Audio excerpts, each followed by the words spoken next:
Son las 8:51, ya ha llegado la hora de hablar sobre la economía peruana en general y para eso hemos invitado a un economista conocido por su pedagogía, el señor Alejandro Indacochea. Queremos naturalmente saber de él si es verdad que hay indicadores económicos que están mejorando, cuáles son esos indicadores y por qué. Y luego hablaremos más concretamente sobre el caso del megapuerto en Chancay, cuyas dificultades han producido un gran impacto ante el temor de que aquello que era el faro del renacimiento de la logística y del comercio exterior peruano pudiese verse afectado por una decisión que apareció de un funcionario menor y que iba adquiriendo cierta importancia. Díganos respecto primero de los indicadores económicos, ¿cuál es el estado de la economía peruana en abril del año 24? Buenos días, Mávila. Buenos días, Fernando. Gracias por la invitación. Mira, veo una ligera mejora. ¿Ya? En la parte de la inflación ha bajado. Esto no significa que los precios están bajando, sino aumenta en una proporción más baja con la inflación. Y el Banco Central está cumpliendo su tarea, va camino a la meta de inflación. Y hay algunos sectores que estaban, en cierta forma, en stand-by, en espera, ¿no? Que se están reactivando. Estamos hablando de manufactura, agro también está retomándose nuevamente, si bien en minería no hay nada concreto, ¿no?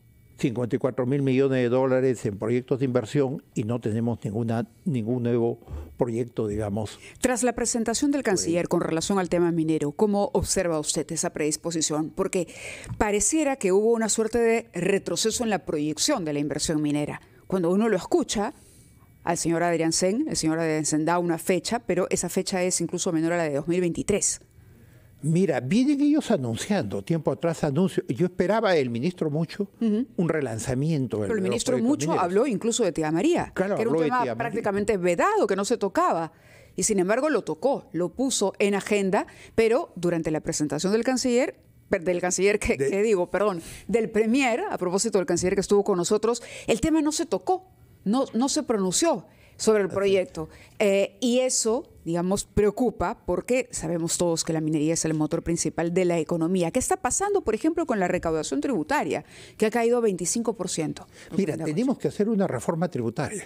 Una reforma tributaria integral. Pero ¿qué pasa por incremento de tributos? Si bien el MEF ha anunciado una política de austeridad, esto es contraproducente, porque yo veo que al Congreso se le autorizó el viernes de Semana Santa 40 millones de gasto abierto. Parece que era previo a la negociación para conseguir la aprobación del gabinete. Dicen que era un saldo del año pasado que lo que se hizo fue retornarlo, ¿no? El dinero que no se gastó el año pasado y que, bueno, regresó al propio Congreso donde había sido asignado. Bueno, pero ahí hay una casualidad, el gasto indiscriminado del Congreso, ¿no?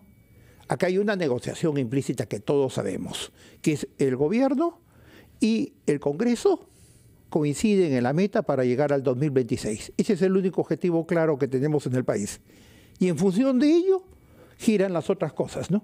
Los Rolex, los pedidos de vacancia, son más figurativos. Estamos perdiendo el tiempo como país. Yo veo eso. Más aún, el Congreso no debería investigar. Porque si el Congreso investiga y la libre de culpa, ya la Fiscalía estaría fuera de escenario. ¿No? Ojalá que lo de la Fiscalía se mantenga porque necesitamos claridad y naturalmente los roles, por muy banal y frívolo que parezca, tienen un impacto considerable sobre la confianza de la población en nuestras autoridades. A propósito del Congreso, hay algunas iniciativas que se han germinado ahí en los últimos días sobre CTS, sobre AFPs, sobre la carrera magisterial, que no van en el buen sentido. Mira, el daño a la educación es muy grave. No hay derecho a que quienes más necesiten de la educación para superarse, que es quienes tienen menos recursos y recurren a la educación pública, sean sacrificados en esa forma. Se han incorporado docentes que ya estaban desaprobados por cuarta, por quinta vez. El mismo congresista que propuso la ley, 4 veces no había aprobado el examen. Entonces no hay derecho para hacer eso en el país, para hipotecar la educación del futuro. Desmantelaron la SUNEDU, aprueban la minería informal y es un gobierno ausente. Dejad hacer, dejad pasar. Hay una negociación implícita de uno con otro. Y el costo para el país es muy alto, porque recién estamos en camino para un 2026. ¿Qué puede suceder en el tiempo que viene? Entre tanto, algo tiene que suceder respecto del megapuerto de Chancay. ¿Cómo ve usted este problema? ¿De dónde nace? Mira, Fernando, es ingenuo pensar que después de 3 años de haber hecho una inversión de 1.400 millones de dólares, hay un error administrativo. Acá hay intereses geoeconómicos, geopolíticos de por medio. Me refiero al respecto, pongamos, en lo que implica la geopolítica. No es casualidad que la NASA anuncie que va a ser una estación astronómica en el desierto de Piura para investigación. Esto ha sido manifestado incluso por un senador republicano en Florida, en la cual él ha dicho que... Aterrizando esa información, ¿de quién cree que son esos intereses geopolíticos? Concretamente en el puerto de Chancay, que coincida con lo que se ha descrito como un error administrativo. Concretamente, para mí hay intereses de navieras. Hay que pedir acá, hay una asociación de armadores en el Perú, ¿no?, que se señala, que no se conoce. Uno entra a la página web y está anónima, recién constituida el año pasado, los cuales plantean que se cuestione la exclusividad. Acá hay que pedirle al estudio La Chea que nos diga quién es su cliente, quién es el que paga. Ahora, ¿qué significa Chancay? Chancay, para mí, si se relanza, podría ser el Hong Kong latinoamericano. Tanto así, ¿no? Todo un cambio Mávila, implica todo un cambio en la geoeconomía del continente. Este fin de semana, un informe amplio y detallado en el Diario del Comercio da cuenta de, en efecto, que estamos al 76% ya del avance de la obra, más o menos. Hay 56.000 habitantes, pero se tiene previsto, mejor dicho, 70.000 de los 56 que había cuando empezó la obra. Pero se tiene previsto que la cantidad de habitantes en torno al puerto llegue a 350.000. Y hay realmente una serie de carencias alrededor de vivienda, de accesos en carreteras, de servicio de agua potable. Es decir, el puerto va a funcionar, pero no se va a poder medir el impacto en el desarrollo si es que no se hacen las cosas ya. Estamos tarde, incluso. Para lo que usted ha dicho, podría convertirse en un Hong Kong. Es decir, va a ser un puerto, pero se podría haber aprovechado muchísimo más ofreciendo esto. Es más, la nota denuncia, por ejemplo, que hay traficantes de terrenos ya operando en la zona. Y frente a eso no se ha hecho nada. El avance de la criminalidad, no hay hasta el momento un plan de seguridad expresamente diseñado para Chancay. Es que el gobierno, el Congreso y la clase política no tienen idea de lo que significa Chancay. Están abocados en otra cosa.